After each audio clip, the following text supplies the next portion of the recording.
Hello! Hey yo. Quick! How many grams of protein do you need in one day? Ah, it depends. What are your goals? Oh shit. I'm Most a people go I'm ahead, a go ahead. 30-year-old woman and I'm looking to lose weight in my midsection and I have 3 kids and I'm tired all the time. Okay, I need to know how much you weigh. 147 pounds. 147 pounds. Cool. Now we need to know how much percentage body fat you have. 29. Great. If you didn't know offhand, there are machines or things you can use to measure yourself with. But anyway, okay, 29%. You decided to make it really nice and good numbers for us, huh? You're welcome.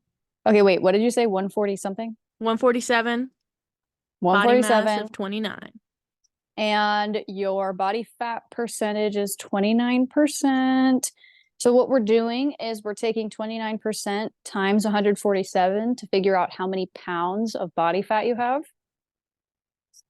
So with the calculation, you have 42 pounds of body fat. So now we're going to take that 147 pounds of your entire weight, and we're going to subtract, let's just round up and say 43 pounds of body fat specifically. And what this is going to do is help us understand how much lean body mass you have. So according to this math, you have 104 grams, or I'm sorry, 104 pounds of lean body mass, which usually means your muscle mass. So we're only going to eat as much protein or maybe even a little bit above as the muscular availability inside your body. So easy conversion is 104 pounds of lean body mass. So you'll consume anywhere between 104 and maybe 120 grams of protein per day.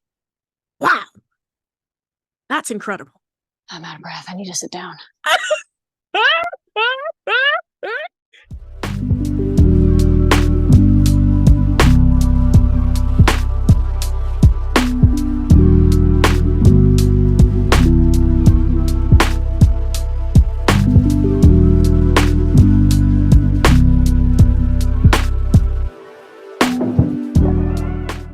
Why, hello, everybody. My name is Jay Walker, and this is Blind Dates. Thank you for joining us on this beautiful day, whatever day you might be listening. It could be Saturday, it could be Friday, it could be a Monday. Fuck, it could be Wednesday.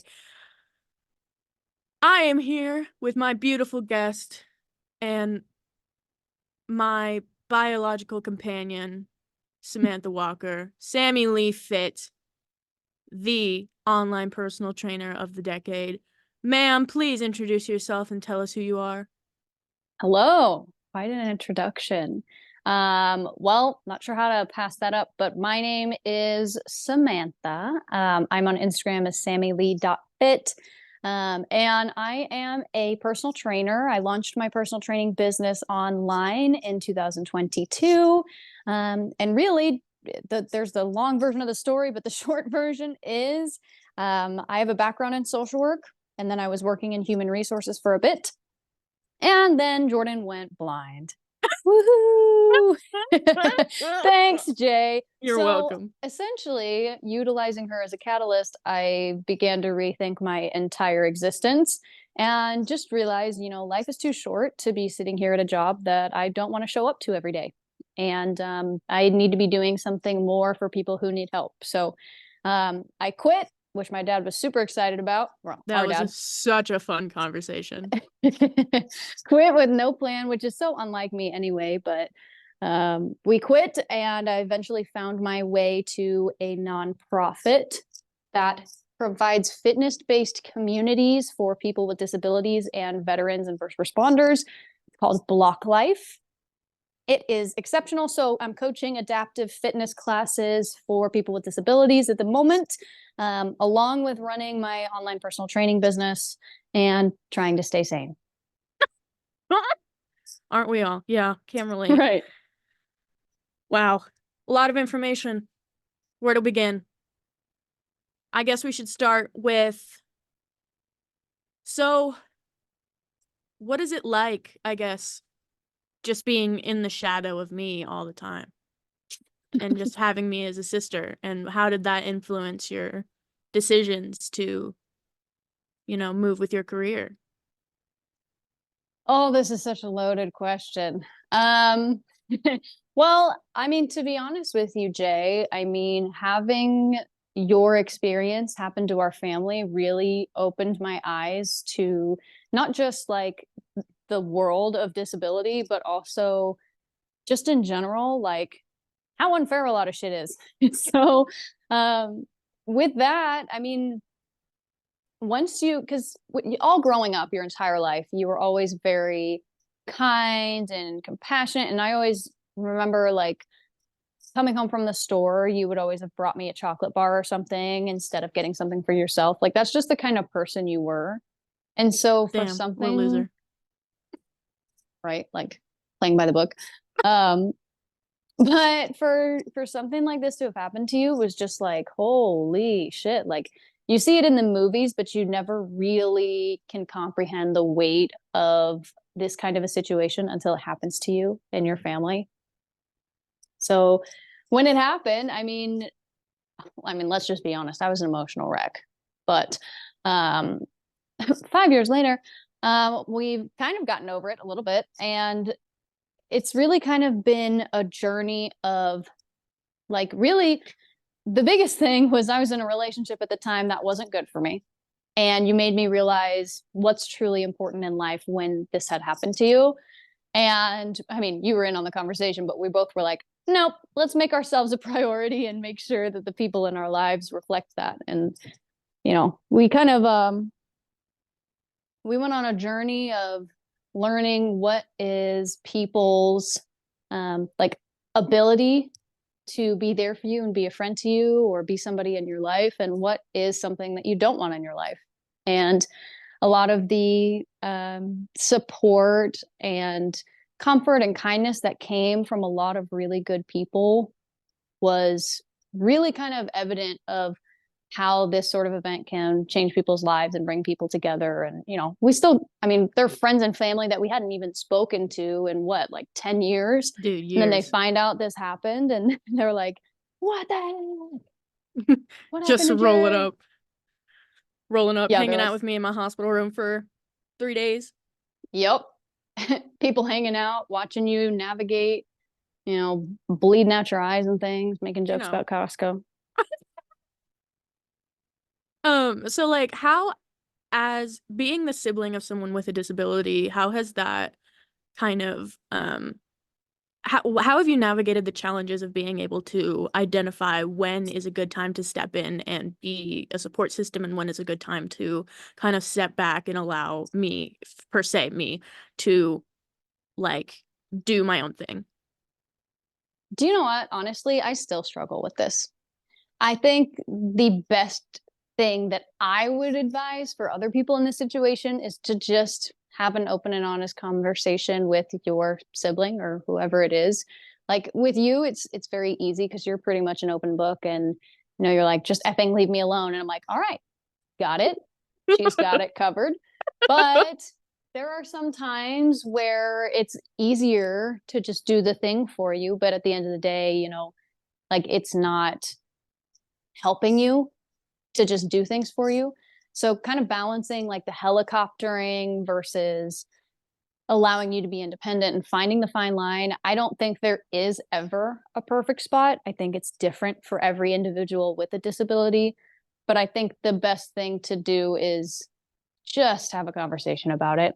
And it doesn't have to be so uptight. Like I know in the beginning we'd be like, like eggshells around you. Yeah. And that's got to be so frustrating.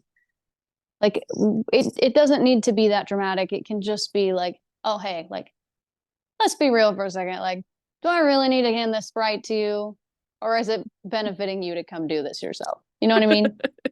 Yeah, I remember one time in particular that I spilled something on the counter and I like it was water or something like that and I needed a towel and I asked you if you could go grab me a towel and you were like, "No, you can do it." And I was like, "Bitch! There was water everywhere."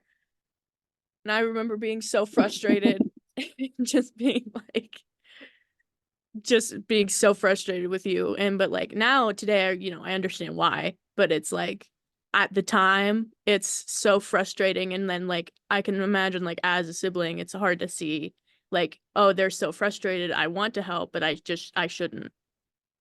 You know what it is that you're describing? It's like a projection of like my own fear or like my own interpretation of what you should or shouldn't be able to do. Mm-hmm. Like with the cloth and or what the heck did you say? Your towel. With the towel and with like the beverage spilling, like I knew that it would piss you off, but I also knew that I'm not always going to be around to grab a towel for you and that it's something you need to figure out. Mm-hmm. And you did, and it was fine. And I think, if we're able to, as either caretakers or siblings or people who are around other people with disabilities, like just judge the situation with an open heart and open mind and try to keep in mind that, like your perceptions of things aren't necessarily what the perception is of the person who's disabled. Does that make All sense? right. Yeah. Okay. Um, so like I guess yeah. Yeah. All right. All right. Moving on. Um, so your business. You started a business. Yeah. You started a business. So this originally stemmed from you doing like block life and stuff, correct? Correct. Short version is I was working with the nonprofit and then ownership stuff changed around. And I just kind of hit a spot where I was like, okay, I want to be able to know that I'm the one that controls whether or not I can put food on the table. I don't want to have to be dependent on a job or someone else's job, really. And Mm-hmm. I also realized too, like there's so many other people that could be helped by these things, but can't necessarily like come to a class every day or like trying to reach a wider amount of people than there are hours in the day. Mm-hmm. So 25. 25 hours per day. Um, so how has you said you worked for the nonprofit with you worked with athletes with disabilities. So how did that kind of change your outlook on like ability, disability, and like people's lives just in general? Like how did it change your perspective on people? Oh my gosh, this is such a good question. Several things changed. Firstly, I realized how ignorant I truly was going into these classes, thinking the same thing we kind of just talked about, which is coddling people and going, okay, well, let me grab your dumbbells for you. And is there anything I can help you with? And blah, blah, blah. But then my coach and my boss, um, he likes to say that it's an equal opportunity ass kicking. And so just kind of working with them and like I truly genuinely believe that people for the most part want to do well and feel the pressure to do well, and that's why they end up treating people with disabilities differently, and it's not always a good thing. And so understanding like holy shit, like these are just effing people, like he's still Fred, he just can't walk, you know what I mean? Mhm. Like and realizing that you changed in many ways, but your personality at its core, you're still Jay and you'll always be Jay. And so now it's just like, what's up, Fred, get your shit and let's get rocking.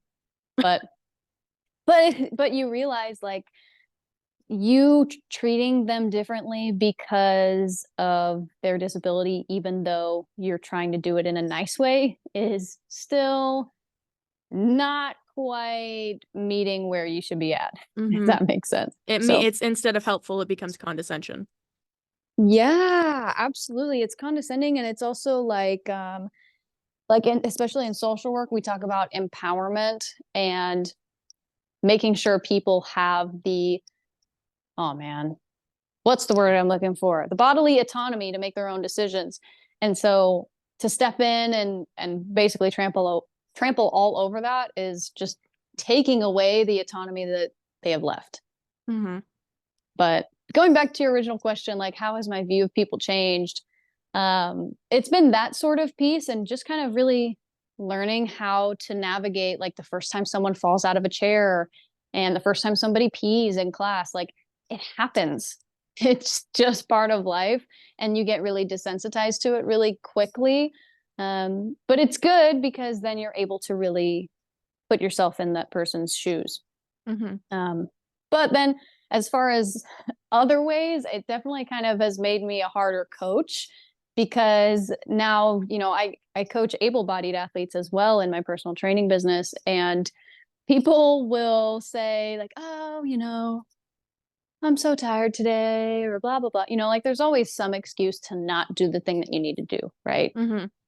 But then I'll post an image on my story of me teaching class, and like Daniel's got one leg, and people are in wheelchairs, and people are just showing up with Parkinson's disease. And I'm like, listen, if you truly wanted to make it happen, you would find a way to make it happen. There really is no excuse. And so Mm-hmm. now, like, I take those excuses, and there is some credit to it. It's not to say that it's easy, because it's not easy. But when I hear my clients say things like, oh, well, it was just really hard and I was tired, I was like, well, yeah, but you've got to be the one to decide, am I going to want my goal only when it's convenient and I feel good? Or am I going to work through my goal even if I don't feel like it? So it's been enlightening to have hard conversations. Yeah. And how has, like, having those hard conversations, how has that kind of made you, like, you kind of already said this, but like you became a harder coach, but I mean just in general, like in like your daily life, like talking to a stranger who like isn't your customer, isn't your client, isn't your anything. Like how has that kind of impacted the way that you view? Has it made you just kind of go like, oh, get over it? Because sometimes like I do that too. Like I'm like, okay, come on, bro, let's do this. Let's go. Come on. So has it kind of made you more of like a motivated person within yourself and to like others around you, I guess, like to your family and to like your friends who aren't your clients? Is your question, can you repeat the question? So how has having these hard conversations with these people in wheelchairs or with Parkinson's or whichever, how has that affected the way that you communicate with people who aren't your customers and who aren't like being like paying you to Mm, teach them? I gotcha. Yes. So it's kind of multifaceted, but for the most part, what I've really learned is to not assume anything. And that's with customers, that's with people who aren't prospects. It's very seriously like, let people tell you and show you their experience Mm-hmm. instead of thinking you have an inkling about what's going on. Because I promise you, if you would just sit back and listen and let people talk to you, you will automatically, number one, allow them to share their perspective, but you'll have a better understanding of one another. And it makes it that much easier to either continue the conversation or relationship, whatever it is, from there, because you have a solid foundation based on trust. Mm-hmm. So it's like, it sounds so obvious, but like, shut the F up and let people talk. But also, just really learning that in order to be somebody that people want to share things with, you have to be willing to follow up on the things you say you're going to do. Mm-hmm. So that sort of safety net and consistency is super, super important. So, I couldn't say to you like, hey, you're in the hospital. Let me just come visit you once every 30 days, and you can tell me anything and make sure you're okay, and then only show up like once out of the year. You'd be Mm-hmm. like, okay, well, like, it doesn't do anything for you. Yeah, So I that got makes a I lot got of on a sense. tangent there a little bit, if we're honest, but I think the raw question was answered. Yes. How has your background in social work prepared you for your career as like as a person who deals with and is constantly around people with disabilities? Ooh, immensely. Well, one of the founding themes of social work is, as you know, empowerment. And we've talked about it a little bit briefly here, but with that empowerment, it comes, well, so many different things, but essentially trying to provide empathy, understand where somebody's coming from, and connect them to the resources that they need in order to be successful. That's all social work really is. And so working with these athletes, all I'm really doing is looking at them going, okay, what is it that you need in order to be successful? So, for example, if our workout of the day is supposed to be a squat, and we've got people in wheelchairs who, for obvious reasons, are not able to do a conventional two-legged squat, then instead of telling them, okay, well, maybe this workout just isn't for you and we'll find something else entirely for you to do, utilizing those themes in social work and instead going, okay, how can we get you to still achieve the same result? What is a squat for a person in a wheelchair? Well, it's essentially bringing themselves from a higher platform to a lower platform or transferring over into their chair. So for their squats, we'll do dips on a matador or a yoke or a dip bar, whatever you want to call it. And so we're still allowing them to do the exact same thing, but we've connected them with a resource that allows them to do that. Okay. What has And been the like most 7,000 other themes. Sorry. What has been the most difficult part of your job and yeah, just of your job? Ooh, this is a good question. Both as working with Block Life and doing your own business. What has been the most difficult? I will say the most difficult part about working with the athletes as far as Block Life and the disabled community goes is not being able to provide more. A lot of the problems these athletes face are ride issues or transportation issues, which unfortunately I'm not always able to solve. Another large issue is just health and nutrition and wellness in general. And a big deficit in the disabled community is not having access to financial resources. So it's an even bigger problem because they can't pay for transportation. And if they do, then they're breaking their bank to get an Uber to come to class, which some of our athletes do. But it's hard to not be able to provide to them other things that they need in order to be successful. So that's that for the Block Life side. And honestly, the hardest part about being a coach for personal training is just not having enough hours in the day. I wish I could just slow time down sometimes, but Yeah, also Home Dog the big is part, constantly going.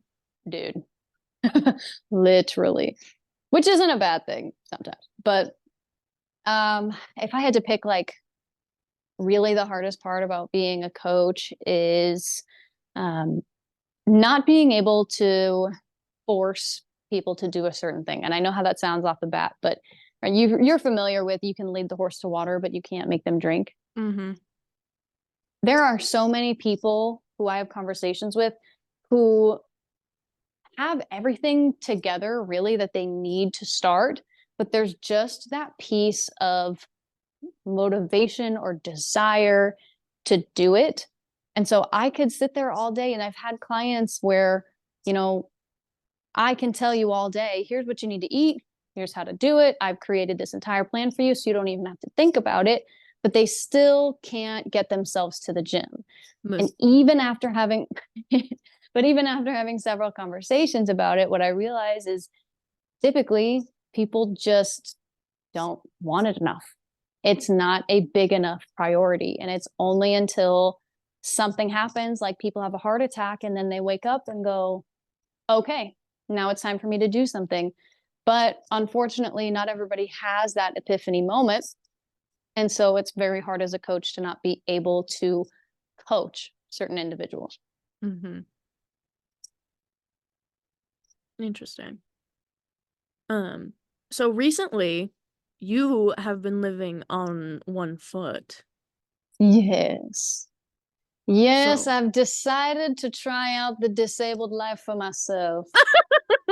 to join the club. Listen, it's contagious. No, I'm just kidding. She has yet to pay the intro fee. What is it? The Always Sunny in Philadelphia. Do you want to play the troll? Troll.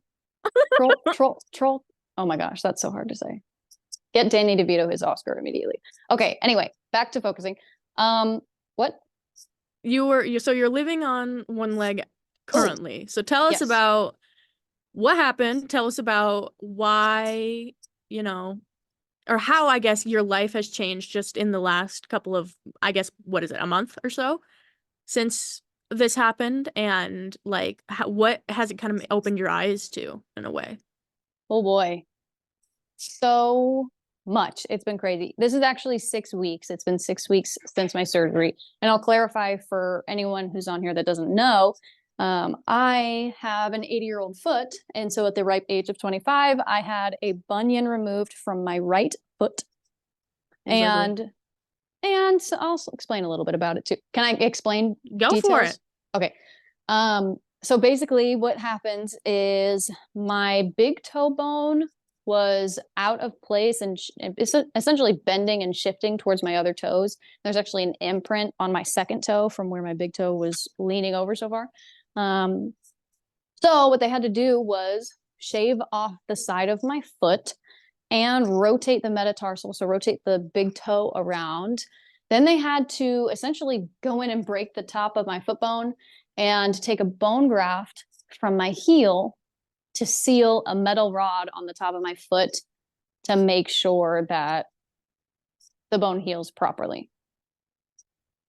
Disgusting. Woohoo! Yeah. So it's been 6 weeks and I'm actually right now walking around, pacing. But yeah, so originally I had the utmost appreciation for one of my athletes. His name is Daniel. He's an above the knee amputee, and he's been with us for over a year now. But when he first came in, he couldn't even stand up straight because of the loss of the limb.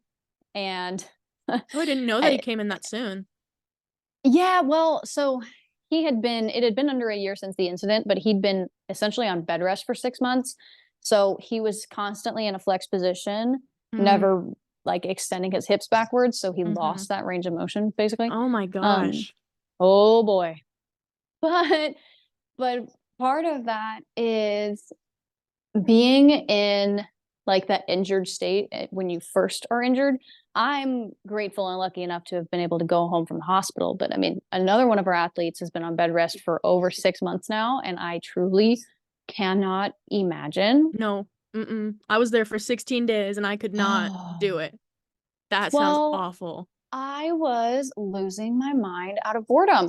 And even being on all the pain medicine and distractions and movies and snacks and everything, it was just like, I'm just somebody who is always up and moving, and to be not put down, but put down like that and forced to sit down was eye opening to a lot of the experiences that my athletes, I mean, like a good chunk of them have already gone through. And there's another athlete, I don't think she minds me name dropping her, but her name's Carrie, and she's Green shit. fantastic. Yeah, she's fantastic about like bringing awareness to the disabled community. And she was a kinesiology student and she has a degree in kinesiology. She has a lot of good information. And so she's someone who went from movement, it's her life and her passion, to now she's in a wheelchair. And how do we recover from that? How do we still become the person we were? Are we that same person? So anyway, tangent once again. However, it's all meant to build up the moral slash answer to the story. So I hope everyone's in suspense. So with all that to say, it has created an immense appreciation for the things my athletes have gone through, but it's also provided a lot of perspective on how easy our day-to-day life is as able-bodied people, and we don't even realize it, and how I told you this, but how much more difficult it is to just get across the room, and how much Mm-hmm. more exhausting it is, and how you just don't want to do anything because it takes so much energy to get up and move even 5 feet. Yeah. And There was one thing you told me that really like I I related to. And it was when like you were talking about how after your surgery you had sat on the couch looking for your water bottle and it was across the room and you were just like, Mm-hmm. I just spent all this energy coming to the couch and now I have to go all the way over to the room. And I'm like, yeah, that's how I feel every day. Yeah, and you don't get the privilege of looking over and seeing the water bottle on the other side of the room. You just have Yeah. to scout and wonder, and if somebody's moved it, then God bless you, good luck. Yeah. Mm-hmm. That's oh boy. But I I also gained a really good appreciation for how um like how much more convenient it is when people aren't trying to be helpful Right? when you don't ask because people are just usually creating more resistance and they're like, oh, I'll move this over here. I'm like, well, I strategically put it right here next to me so I wouldn't have to get up and go get it, but I appreciate you trying to help, you know what I mean? I know you know what I mean. Yeah. My other thing is like people who go out of their way and make it inconvenient for them to help. Like I one time had a girl that held the door open for me, but she had like bags and bags of groceries and was like falling all over herself. And she was like, I'll hold the door. And I was like, girl, I'll hold the door for you. It's okay. You know, the big thing I realized with your injury too is like for the most part, people are just trying to help and trying to do good. But a lot of the times people are just like too socially inept or just acting on sheer impulse and haven't really thought through whether or not it's going to be truly helpful. But for the most part, like people are really trying. Oh yeah. Sometimes they try too hard, but they're trying, and that's all that matters. Yes. Right. But annoying for you. So have you noticed that like have you kind of had more awareness to like what things are accessible and what things are not? Oh, largely. Oh my gosh, like even the outside of nature's natural grocers? Dang, every Natural time I grocery. mess that up. Yeah, it is natural. Oh, what? See, I can't say it. That place, right? Doesn't matter. I'm name dropping, but it's fine. But the handicap parking spots have like the biggest lip on the truncated dome, and like my scooter couldn't get up onto the lip on the so-called ramp, and I'm just going like, what even is this? Like who even designed this? But you realize that ADA does not always mean truly accessible. Mm-hmm. So like, and but I will say I was pretty impressed with most places having like a seated option for grocery shopping, like Mm-hmm. you know, like the little ones you can drive Like the around. carts, yeah. Yes, which is great for my situation, but for you, I Yeah. don't know. Yeah, I don't it's me and mom were struggling with that. Trying to figure out Dude, what to do. honestly, like I don't know. It's not a competition, and I don't necessarily think any like disability has it harder than anybody else, but I definitely think as far as resources slash how communities are set up, like being blind is so much more difficult Yeah. than not being able to use my foot. Yeah. And it's like cuz for the audience's sake, I sprained both my ankles going down a children's slide a couple of weeks ago. And I like haven't been able to walk for it's what week 4 now and I still like have I haven't been able to go to class, I haven't been able to go to work, I haven't been able to do anything. And you know, they didn't even think about getting me a wheelchair. They didn't think about getting me crutches. They didn't think about getting me anything because I can't do that by myself. Like I can't be on crutches without my cane. I can't, you know, navigate a wheelchair with a cane. And so it's like, yeah, you're blind and now you're also off your feet. And so it's like, what do you do? Shit out of luck. That's what it sounds like. Yeah, it's shit out of luck because there's literally no options. So I don't even like there's no chance of independence really because there's just we're not in a society that's set up for that kind of like ability. Yeah, I hear you. Kind of thinking like what even like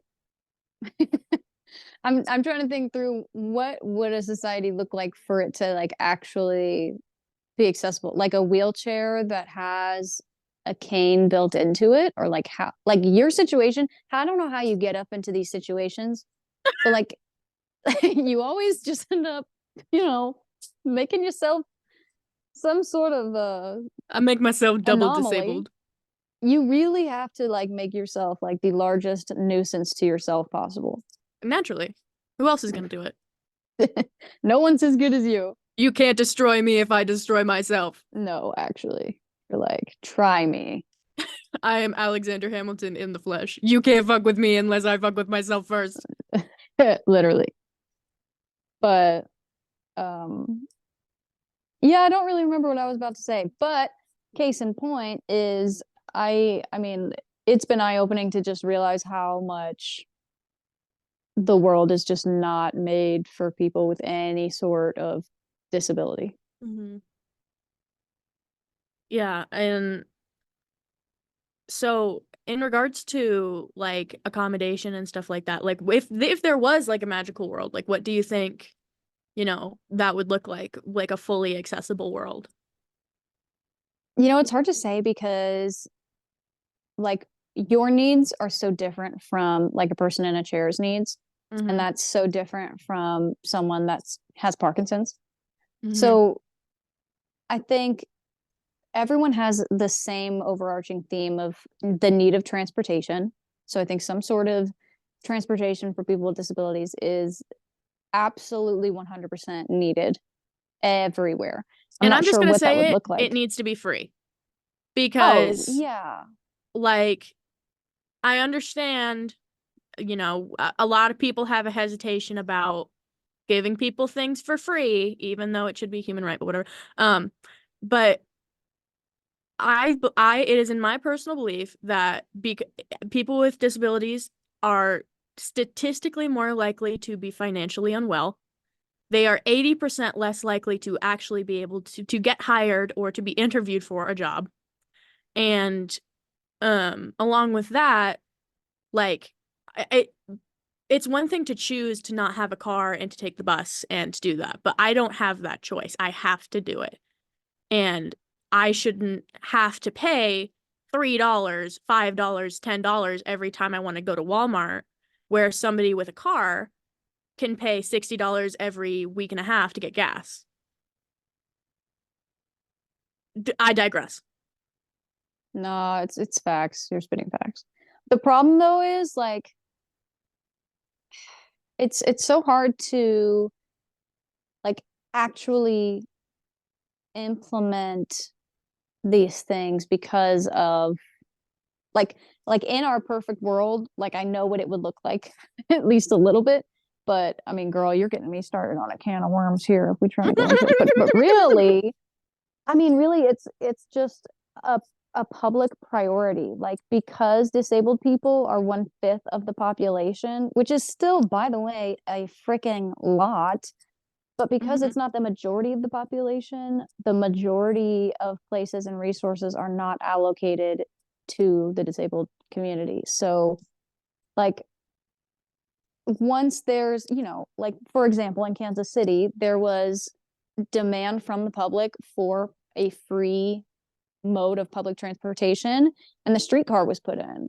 And so I think if not just people within the community, but people in every community, like us as American citizens, would come together and try Mhm. to make it known to our leaders that these are the important issues that we want solved. Like, put this on the ballot. Let's make sure that we can find some funding for free transportation. If I'm paying taxes into, Social Security and disability, why why can't we allocate some funding at least to ensuring everybody has an opportunity to get around? I agree. Absolutely. 100%. The whole Yeah. public transport in this country is just absolutely atrocious. We need like I forget what it's called, but that big old train just Oh, across the country. yeah. Mhm. You know what I'm talking about? The big, Yeah. there's a whole thing about it. There's a Yep. map and everything. Yeah, I know exactly what you're talking about. That What the thing is fuck is that bad. called? That is I don't so cool. remember. Like cross country something. I don't remember. I don't remember. But it Whatever. reminds me of that one movie with that one guy when they're on the train and Okay, wait. the one movie with the guy on the train, there's snow everywhere. Everything's frozen. Oh, I know exactly what you're talking about. They eat cockroaches. Yeah, That I don't one. know what that was. I Let's don't not remember. give that movie any attention because I I don't don't know who want to the put that director on is. anyone. Sorry. But like back to that, like I think in regards to because it takes everybody. It takes the majority of people to speak up. It doesn't take a small fraction. Like it takes a lot of people stepping in and it takes, at least one important person to recognize like, oh, okay, this is a thing that we need. And starting from that, I think it needs to start with the education. And it starts not like, and I don't even mean like, let's teach preschoolers, how to be accommodating, like as we should, but I'm talking about like people in college who are going to make a difference. Like I was in a class, for instance, called Valuing Differences, and I'm going to call this class out because fuck this class. I was in a class called Valuing Differences, and we did not talk about um disabilities or ADA or anything like that. We talked about social class, we talked about race, we talked about gender, we talked about ageism, we talked about all these really important topics, but left out of the conversation yet again was disabilities. And I think that especially in a class for human development and family sciences, like you are going to be dealing with people who have disabilities. You're going to be working with people who have disabilities. And when you don't have the education necessary to understand what you're actually getting yourself into and what the world actually looks like around you, when you graduate and you're introduced to all these new things, you're not going to know what to do, and then the change doesn't even start.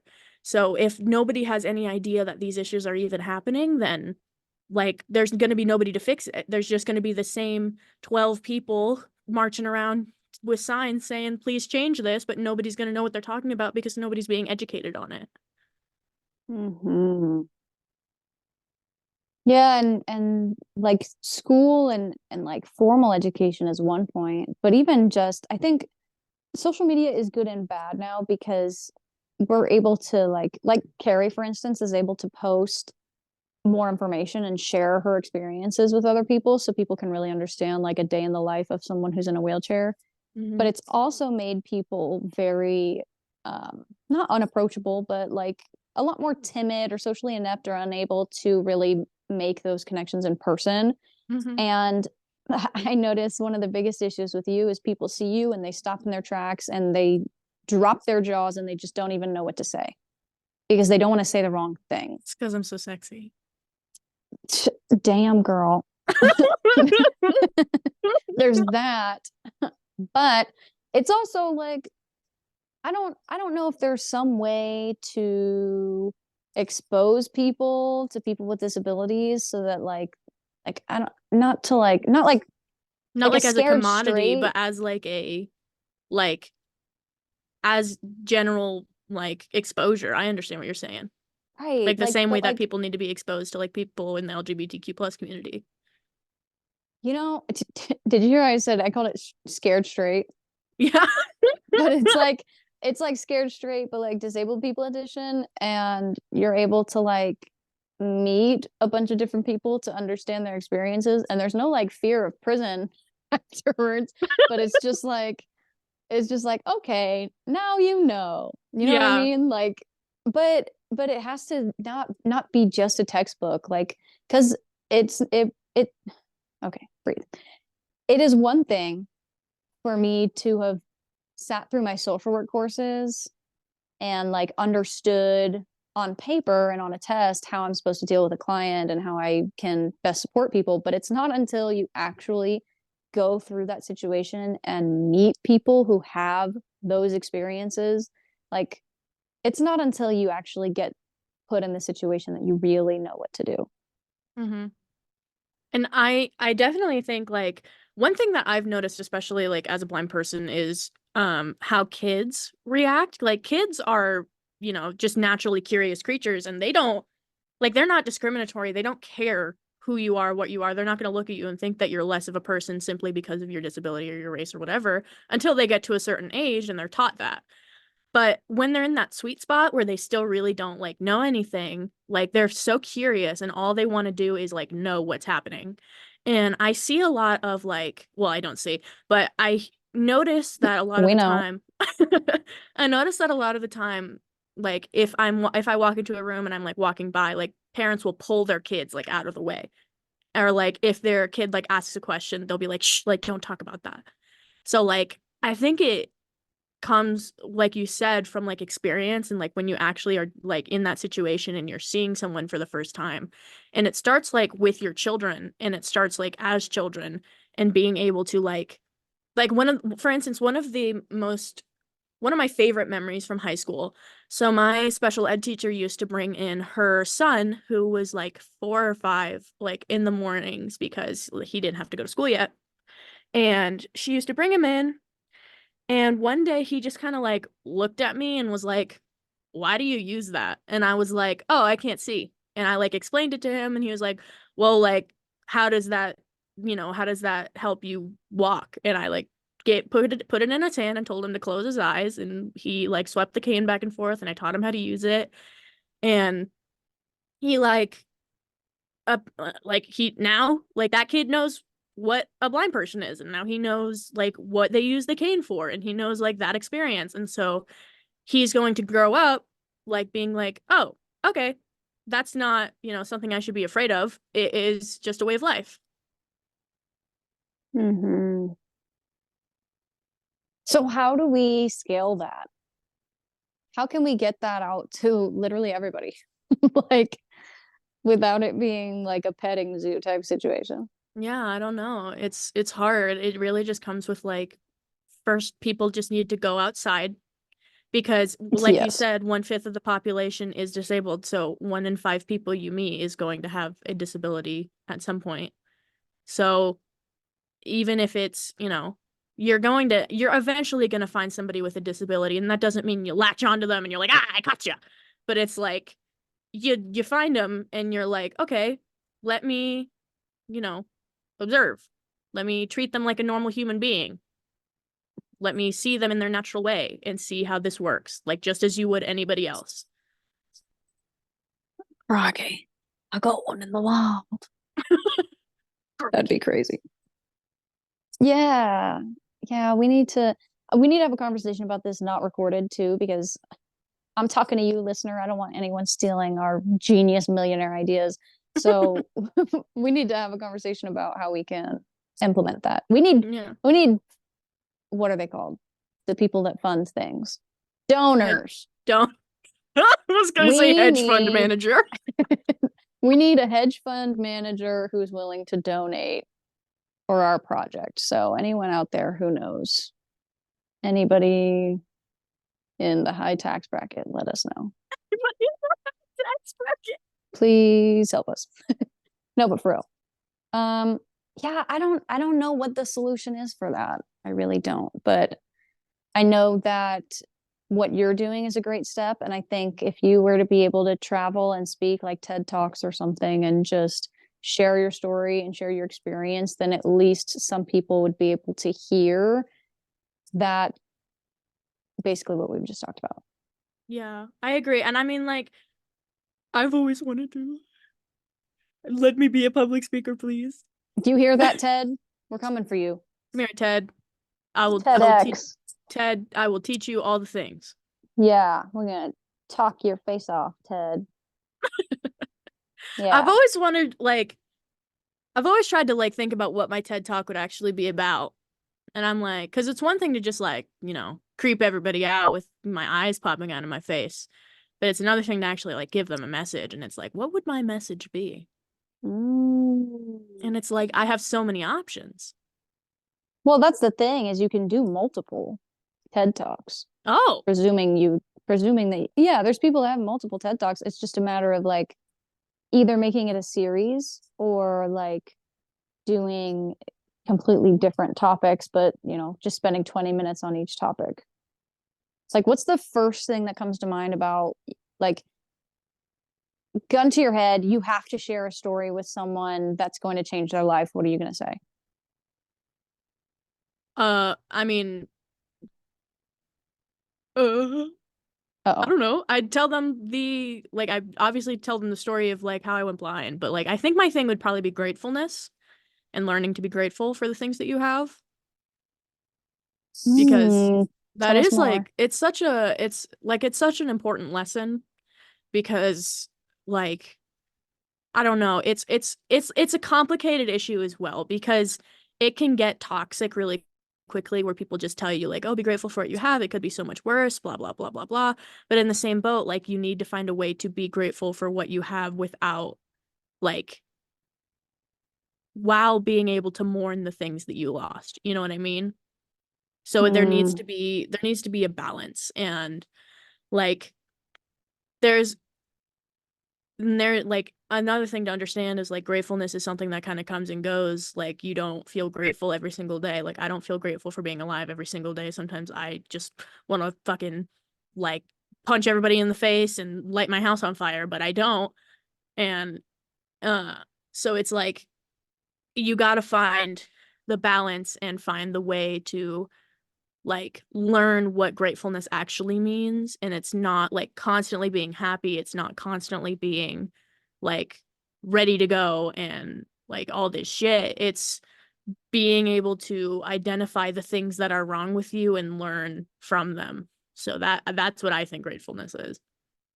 Mm. I think that's a really good way to put that. You know, when you first lost your sight, part of the reason that I became a personal trainer after all those years of doubt and self-hatred and looking at myself in the mirror, like hating myself because I hated the way that I looked, like, and then realizing after your incident that everything we have is so fragile. And I was able to look down at my legs that I'd hated for so long and thought, holy shit, like these have carried me out of the country. What am I doing thinking that these are worthless? Like, think about how much they have truly done for me. And like you've said, stopping yourself and allowing yourself to truly just sit in gratitude has been really life changing. I think if Mm-hmm. everyone, if it's the end of the day would be great because then it helps slip with anxiety and can help you fall asleep. If you lay down at the end of the day and think, what was I grateful for today? And usually I'll let myself do this for as long as I want to, or as long as the ideas are free flowing. But I'll say, you know, I'm grateful for the bed I'm in. I'm grateful to have shelter above me. I'm grateful to have running water. Like crazy things that could very easily be gone in the blink of an eye. But Mm-hmm. you're so right. Yeah, and like when fuck, what was I gonna say? Damn it. Um, Was it about what I said, or were you continuing on from earlier? I was gonna say continue what you Oh, said. oh, oh, Shit. oh, oh. Damn it. Ah! How you look down at your body and you feel grateful. Yeah, and I think that we need to find like there's also that balance of like being able to understand the faults in your gratitude. So like yes, like my legs carried me everywhere, but like they're still like not the way I would like them to be, but that's okay. Like and being okay with it not being okay is kind of a huge step. So for instance, like I so one thing I had to kind of come to terms with recently was that I will never truly be as independent as I would like to be because as much as, you know, as many resources as there are, as many accommodating tools as there are just certain things that I cannot do by myself. And at this very moment, it's I can't do laundry by myself because the machines aren't accessible, or I can't, you know, do this thing by myself because blah blah blah, whatever. And so it's like being able to understand like okay, I'm not super grateful of the fact that I can never be independent, but I am grateful the fact that I will always have somebody there with me to like help out and basically finding the bright side of it without making it into a toxic positivity moment of, well, just be grateful for what you have. So it's learning to identify both. Did you get that from your therapist? No. What? That was crazy. Say that one more time for the people in the back. But I don't. I blacked out. No, I loved what you said about essentially what you did was reframing, like in social work. You were Mm-hmm. able to take a statement and flip it around to find the silver lining in it. And you're 100% right. Like for me, the same exact thing. Like I was pissed off that I couldn't do anything by myself because of my foot, but I was also so grateful to have not one, not two, but three different people doting on me at all hours of the day. Mm-hmm. Like between Mateo, my boyfriend, and my mom, and my friends and my family. Like, what a time for people to come together and help each other out, and like how powerful it is to be able to see the good in the situation. Exactly. Like it's not something that you can just like kind of snap into. Like for me, it took so many years of therapy to be able to identify my, my both sides of my equation. So like for instance, like when I'm being super pessimistic about stuff, like it takes me a long time to sit there and say something I'm like genuinely grateful for. But at the end of the day, it has to be done. And so it's like have to be able to look at the things around you and find gratitude in it while also understanding like your life isn't perfect and that's okay. And it is okay to not feel okay because one thing I'm a huge person when it comes to toxic positivity because I hate it so much. I hate the terms like, oh, you're better off without him, or the terms like, oh, be grateful for what you have, or at least you're not this person, or like that kind of stuff. Because A, it minimizes and silences the actual like discrepancies that someone is having. It minimizes their like experiences and takes what is actually happening to them and silences it. And two, Mhm. I think I said A before. B, um, I have been looked at as the worst case scenario before. I have been looked at as like, oh, well, at least you don't want to be Jay. She's blind as fuck. And it's like, so you're taking that person's worth that you're saying, like, oh, at least you're not this person, and you're minimizing their worth as well because you're saying that they're not capable of whatever because of whatever happened to them.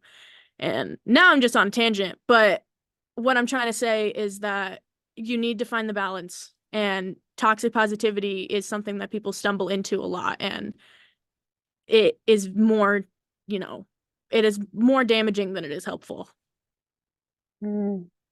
You know what's so interesting about what you've said too is like you can't be either too far on either side. You can't be too positive or too negative. And actually there was research that was published within the last few years that having negative emotions is not inherently bad, but it is the way that we react to negative emotions that either increases cortisol levels or the stress hormone, or creates a stressed reaction in our bodies. And so if we're able to, like for instance your example, go through the hardship you went through, and of course you're still going to feel those emotions and there's an entire grieving process, so maybe this isn't even the best example, but you know, let's just take the specific example of you getting out of an elevator to silence because the people around you don't know how to communicate with you. Mm-hmm. You could very easily get angry and spew or carry that resentment home, but at the end of the day the only person it hurts is you, because physiologically your brain is connected to your body in a way that your emotions are allowing are essentially controlling your stress hormones. And so by allowing yourself to get worked up over something, you're actually shortening your lifespan Oh. because of how seriously stress impacts our system. So I mean, you could be the healthiest individual to date, like getting enough movement in, drinking water, getting nutrients, whatever. But if you are super stressed, you will not live as long as someone who isn't eating as well as you if they are practicing mindfulness. Yeah, that's In my theory. excuse. So, but my point in saying that is like it's so important to be able to feel and register emotions, but to not dwell in them. In my book, I talk about something, well, it really is the chapter on the difference between sadness and hopelessness, but in regards to this example, there's something in there called, I use the terms alpha emotions and beta emotions, and alpha emotions are the things that you feel first. So like surprise, or like, you know, like being surprised, and so you're scared, and so, or like happiness or whatever. And so, but beta emotions are the things that follow. So for instance, if you're surprised and you're scared, then you're probably going to get angry afterwards. And so anger is usually a beta emotion. And so the thing about grieving and being able to process your grief is being able to understand where the alpha emotion came from and learning how to manage your beta emotion. So being able to, like, for instance, sadness and hopelessness are the examples that I use. So sadness um is a beta emotion. It's the emotion that you feel first, but hopelessness is what follows, and that's what debilitates you. So following what you said in regards to like how it can definitely like shorten your lifespan, like it also, you know, you're taking however long that you just felt to feel frustrated or to feel angry or to feel hopeless or any of these things, and you've used that time to feel that way instead of feeling calm, instead of feeling this way. And that doesn't, you know, mean that your emotions are invalid. It means you took the time to choose this route instead of choosing another, and there is a choice in how you can respond. That's such a good way of looking at it. Because it's true, like a lot of our emotions that come out are the instinctive, like reactionary ones, when really it's like the subliminal emotion or subconscious emotion or whatever. Um, but it's also kind of reminding me of how like when we are able to make social connections with other people, we live longer. So like social connection is so important. But that's also why when we run these adaptive athlete fitness classes, it's not just about getting people moving or, you know, empowering them with the I can attitude. It's getting them around other people who Mm-hmm. maybe haven't gone through the exact same thing, but can at least relate a little bit so they have a sense of community and understanding from people, because I'm sure you know firsthand how effing lonely it is to have a Yes. disability. And one thing that I have noticed, for me, I haven't really noticed it about other people, but for me, I have noticed it, that in the beginning, I was really, you know, I did not want to indulge myself with like other blind people. I didn't want to be around other visually impaired people. I didn't want to go to the blind school. I didn't want to do it because, you know, at the time I just didn't want to do it. I was like, they're not my people. I don't want to be around them, blah, blah, blah. But now I realize that it was actually a form of delayed grieving, and it was me not wanting to indulge myself or like consume myself within the blind community because it would make being blind real and permanent, because I would be around people who were in that situation, my situation, and couldn't get out of it the same way I couldn't. And so it is super helpful with grieving to be around other blind people, or to be around other people who have similar, you know, disabilities as you, or just have a disability in general, because they, you know, have tools that you didn't have before. They have stories that you didn't know before. They have experiences that you would like to have. Like, they give you that sense of motivation without even realizing it. And you'll go home being like, oh my gosh, you know, Marcus did this thing. I should be able to do this thing. Hmm. Wow. Yeah. I mean, you've hit the nail on the head right there, honestly. Like to be able to surround yourself with, I mean, people that can share experiences with is so huge. But I mean, the other thing too is it didn't matter how many times we told you that. You had to learn and realize that for yourself. Exactly. Oh, Now, I'm curious. I mean, I guess how much time are you spending with other people, like blind people? I really don't now that I'm in college because there's like two of us. Um, Valid. but when I was in high school, I was hanging out with blind people constantly. I was with them every day, and it really helped my breathing process. Like Rich, for instance, really helped the grieving process because he was able to give me tools and give me motivation and give me insight into what it was actually like to live with a disability. And it wasn't, what the social workers were telling me. It wasn't what I was seeing on TV. It was real life and it was sitting in front of me. And I was able to identify, like, these are what things I can work on to be better. Mm-hmm. That's a hard conversation to have with yourself too. Oh yeah, yeah. And a lot of the times it's like you have the same conversation with yourself over and over and over again, and it isn't until like you kind of just snap into it that you're like, oh, okay, this is it. Like it's not just, it's not something where you think of it one time and you're like, oh, okay, that's it. But usually it's, at least for me, it was thinking of the same thing over and over again and denying it, and then finally being like, oh, okay, yeah, that makes sense. It's a canon event, folk. You have to learn for yourself, but you True, also have true. to be willing to learn. I mean, because like you could have very easily have had the attitude of, oh well, I'm blind now, and so F all of you, and like been poopy about it. But I mean, instead, now you're hosting a podcast that talks to other people. Like you're extending olive branches everywhere.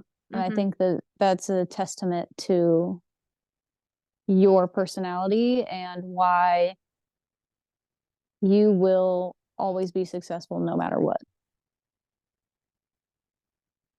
Good to be so young and have this fun and be successful. You're so successful. Ow! If people don't know Ariana Grande, that was probably really weird, but They shouldn't be listening to this podcast then. bye. Well, this has been one incredible conversation. I very much appreciate it. One of the best we've had. I'll be just kidding. Thank you for having me. It was cool to come on here and I appreciate you inviting me, but I think I don't know. I'm just so proud of you. I want to brag about you. As you should, because I'm the best. Do you And have so humble. any do you have any social media or anything like that you'd like to plug out? Yes. Okay, so follow me on Instagram at SamiLeigh.Fit. I'm on Facebook as well, Samantha Lee Walker. Sammy Leigh Fitness is the name of my company, and that is also splattered about on my Facebook page and Instagram page. And keep an eye out. We've got some exciting things coming in the next month or so. We'll have a newsletter via email coming out. So a bunch of exciting things happening soon. Oh my goodness. There's so many very exciting things. Ooh. And that is SamiLeigh, SamiLeigh. Not Yes. Lee. Yes. Thank Not you. Thank you. Lee. Not Lee. No basic bitches in here. Yes. SamiLeigh period FIT. Nice. Yay. Sexy title. Yes. This has Go team. been Blind Dates with JW. If you have, well, I'm JW. This has been Blind Dates with Jay Walker. If you have any comments, questions, or concerns, please feel free to reach out at blinddatesjw@gmail.com, and I will be sure to at least open it and read it. More than likely, I'll respond because I have yet to get an email. So please, someone do it. Anyway, you can follow me on Instagram at the_real_J_Walker, and that is JAY. You can follow me on Facebook at Blind Dates JW, or Blind Dates with Jay Walker, and it is with a slash. And because I am too lazy to write out the whole with. And I think that's all of it. So, thank you for joining us on this beautiful episode of Blind Dates. Thank you, Samantha, once again for joining us. Thank you for having me. And also to the people at TED for the TED Talks. You listening? You listening to this business? Sign my girl up.